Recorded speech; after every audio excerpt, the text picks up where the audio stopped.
साल से इनके साथ ही हो रहा है, एक अखाड़ा एक फैमिली।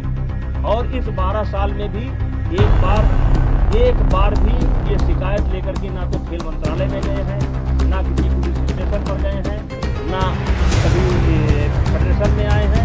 और यही खिलाड़ी आंदोलन के 15 दिन तक पहले इनकी वीडियो सुन लिया जाए, इनका ऑडियो सुन लिया जाए और ये जो है हमारी तारीफ करते हैं।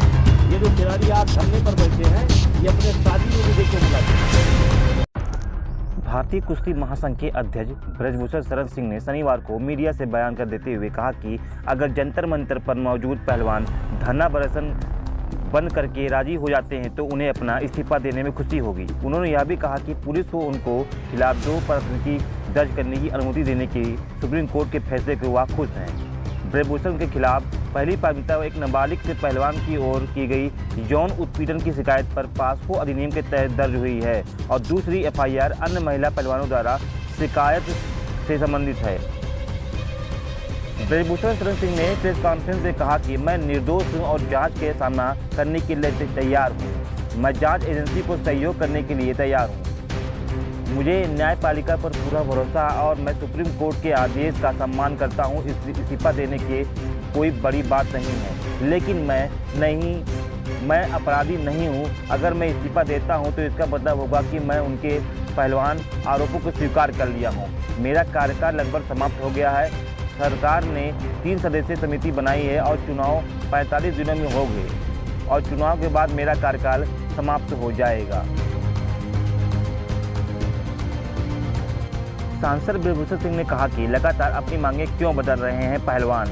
कुश्ती महासंघ के अध्यक्ष और यूपी के कैसरगंज से भाजपा सांसद ब्रजभूषण शरण सिंह ने कहा कि हर दिन वे पहलवान अपनी नई मांग लेकर आ रहे हैं। उन्होंने एफआईआर की मांग की, एफआईआर दर्ज की गई और अब वे कह रहे हैं मुझे जेल भेजना चाहिए और सभी पदों से इस्तीफा दे देना चाहिए। मैं अपने निर्वाचन क्षेत्र के लोगों की वजह से सांसद हूँ, न कि विनेश फोटाप की वजह से।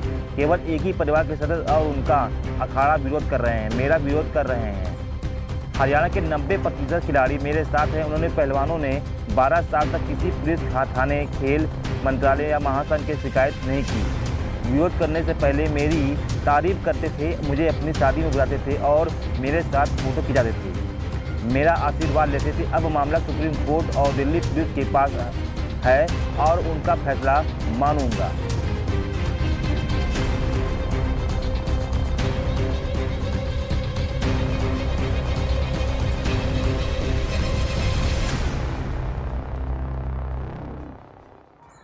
ब्रजभूषण ने कहा कि पहलवान जनवरी में पहली बार धरना प्रदर्शन शुरू करने के बाद से ही अपनी मांगों को विचार बदल रहे हैं। आपको शुरुआत से ही आंदोलन पर विचार करना चाहिए था।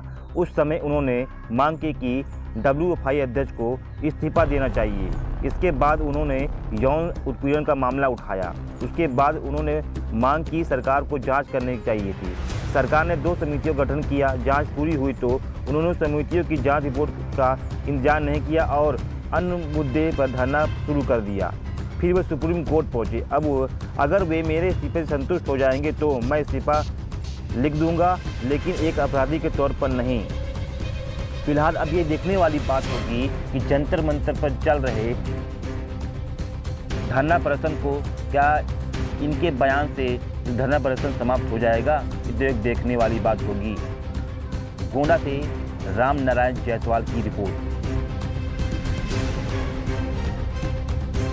से रखना चाहता हूं कि 12 साल से इनके साथ ही हो रहा है, एक अखाड़ा एक फैमिली।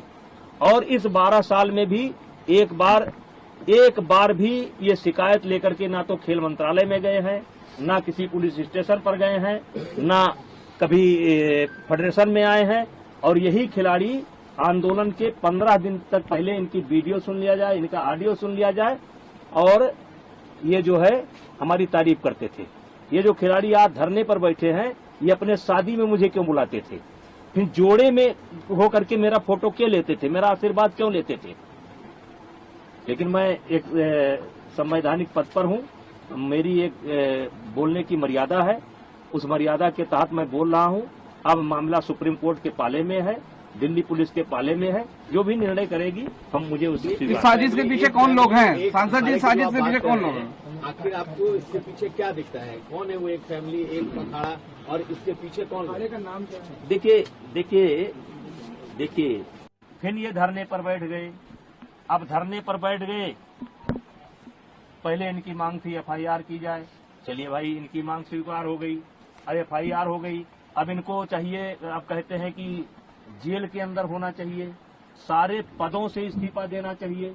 तो ये जो मेरे पास, मैं लोकसभा का सदस्य हूँ, ये पद मुझे दिनेश फोगाट की कृपा से नहीं मिला है, हमारे क्षेत्र की जनता ने मुझे दे रखा है। और एक बार नहीं, 6 बार दे रखा है। 6 बार मुझको दिया, मेरी पत्नी को दिया, और उनको उनकी कृपा पर नहीं है। और कुश्ती संघ का अध्यक्ष पद भी उनकी कृपा पर नहीं है। मैं चुनाव लड़कर के जीता हूँ। अब आपके माध्यम से आप सवाल पूछेंगे तो मैं कहना चाहता हूँ, एक ही परिवार और एक ही अखाड़ा क्यों? हरियाणा के अन्य खिलाड़ी क्यों नहीं? हिमाचल के, महाराष्ट्र के, मध्य प्रदेश के, केरला के, कर्नाटका के, तमिलनाडु के, बंगाल के, आसाम के, देश के अन्य प्रांतों के खिलाड़ी क्यों नहीं? 12 साल से लगातार इनके साथ यौन उत्पीड़न होता है, केवल इनके साथ। वो यौन उत्पीड़न देश के अन्य खिलाड़ियों के साथ क्यों नहीं होता है? केवल एक ही अखाड़ा और एक ही फैमिली, एक अखाड़ा एक फैमिली। बाकी हरियाणा का 90% खिलाड़ी और 90% गार्जियन ब्रजभूषण सिंह के साथ है। क्योंकि मैंने काम किया है, मैंने खेल को जहां तक सेवा दे सकता है ईमानदारी से सेवा दिया है, और इसीलिए आज देश का एक, जबकि इन्होंने कोई कसर नहीं छोड़ी है, इन्होंने कोई कसर नहीं छोड़ी है। डिमांड लगातार बदलती है। अगर इनके पुराने बयानों को आप सुनेंगे तो ये जनवरी में इनकी मांग निकल करके आई थी कि अपने पद से इस्तीफा दें। मैंने उस समय कहा था कि पद से इस्तीफा देने का मतलब है कि मैंने इनके आरोपों को स्वीकार कर लिया। मेरा कार्यकाल लगभग पूरा हो चुका है। जब तक नई बॉडी नहीं बन जाती है, और अभी सरकार ने आईओ की एक कमेटी गठित की है, 3 लोगों की कमेटी गठित की है, जिसमें एक कोई हाई कोर्ट का जज होगा या सुप्रीम कोर्ट का जज होगा। उनकी देखरेख में 45 दिनों के अंदर चुनाव संपन्न होना है। चुनाव संपन्न होते ही मेरा कार्यकाल स्वतः समाप्त हो जाएगा। इस्तीफा कोई इतनी बड़ी चीज नहीं है, लेकिन अपराधी बनकर नहीं, अपराधी बनकर के नहीं, मैं अपराधी नहीं हूं। और इनकी डिमांड के सामने कल एफआईआर करने की बात आई है, और अभी यद्यप एफआईआर की कॉपी मेरे पास नहीं है, लेकिन एफआईआर हो ही गई होगी, और उसमें मुझे कुछ गलत प्रतीत नहीं होता है। और जो जांच एजेंसी वर्तमान समय में दिल्ली पुलिस है, उस पर भी मुझे पूरा भरोसा है। मुझे किसी प्रकार से कोई शिकायत नहीं है, और मैं पूरी तरह से निर्दोष हूं, और इन आरोपों का सामना करने के लिए तैयार हूं।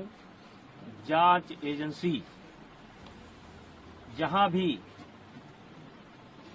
उचित समझेगी, उसकी हर जांच में सहयोग करने के लिए मैं तैयार हूं। मुझे पहले भी भरोसा था, आज भी भरोसा है। सुप्रीम कोर्ट से ऊपर इस देश के अंदर कोई नहीं हो सकता है, और सुप्रीम कोर्ट का आदेश सर्वमान्य है, और मुझे या मेरे समर्थकों को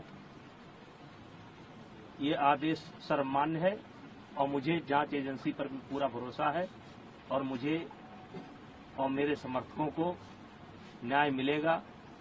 क्योंकि लगातार कई महीने से गाली पर गाली, गाली पर गाली, गाली पर गाली, आरोप पर आरोप, आरोप पर आरोप, इससे हमें भी कष्ट होता है, हमारे परिवार को भी कष्ट होता है, हमारे समर्थकों को भी कष्ट होता है। लेकिन हम चाहेंगे कि निष्पक्ष जांच जो सुप्रीम कोर्ट के आदेशानुसार दिल्ली पुलिस कर रही है वो करे, और शीघ्र ही मेरा एक शब्द है कि शीघ्र ही, जल्द से जल्द ये जांच पूरी करके जो भी कार्रवाई बनती हो उसे करना चाहिए। पॉस्को जैसे गंभीर आरोप की चर्चा हो रही है, क्या कहेंगे? देखिए,